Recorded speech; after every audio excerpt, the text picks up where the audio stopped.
All right, Republican vice presidential candidate J.D. Vance there on the campaign trail in North Carolina right now talking about Democratic vice presidential nominee Tim Walz and his military record in service.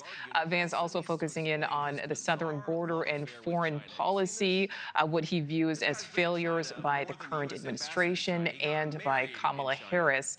Today is really the latest in a series of stops for the Republican ticket, all focused on battleground states and on issues they think Democrats are weak on. And it comes as Democrats gear up for their third night of the Democratic National Convention in Chicago. So I would now like to welcome in a panel of our News Nation political contributors. Sean Spicer, former Trump administration White House press secretary and host of the Sean Spicer Show, as well as Chris Hahn, host of the Aggressive Progressive podcast.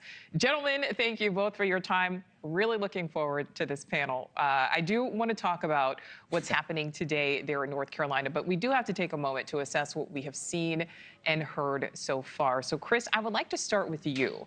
Still 2 nights to go with the DNC, but already 2 big nights.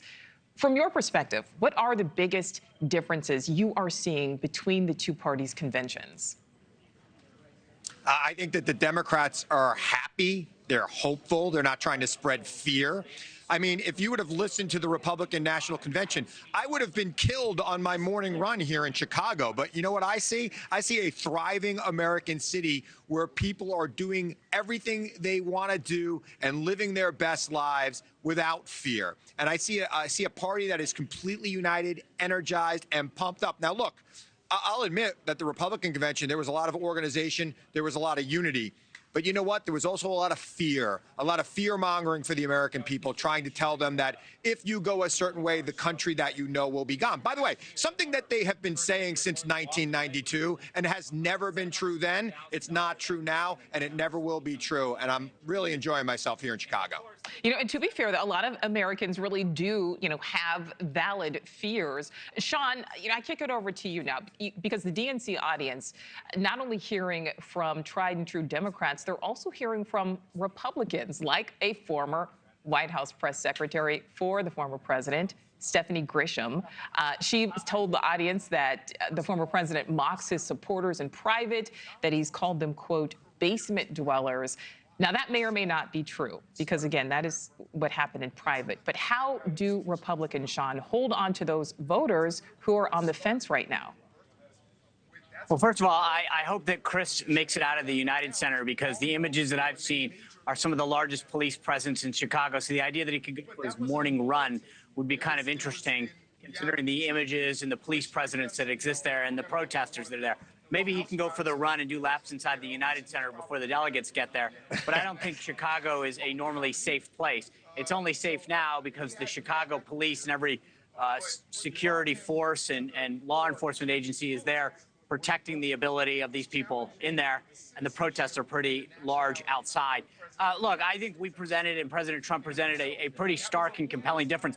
Last night was a schizophrenic presentation at the DNC. You had Bernie Sanders talking about taxing and taking over government institutions or public institutions. You had him talking about campaign finance and how public should finance all the campaigns. You had Michelle Obama, who's worth $70 million and owns $4 million homes, talking about the fact that we should only take what we need. I mean, it was communism and socialism on the stage last night.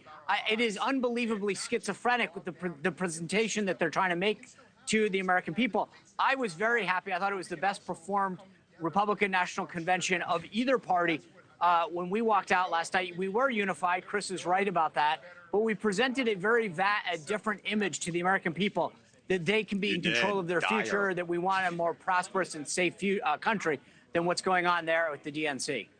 But Sean, I know you're using the words communist, socialist. That certainly, though, is not the way a lot of people would categorize what they're seeing so far. So how do Republicans hold on to those people who are saying, you know what, I'm not quite sure? Well, I think one of the things that the Trump campaign has done really effective in the last 72, 96 hours is really put together Kamala Harris's own words in ads, digital ads, ones that they're putting paid media behind, because it's her words that should scare people. It's her policies, her idea of what the vision of America is.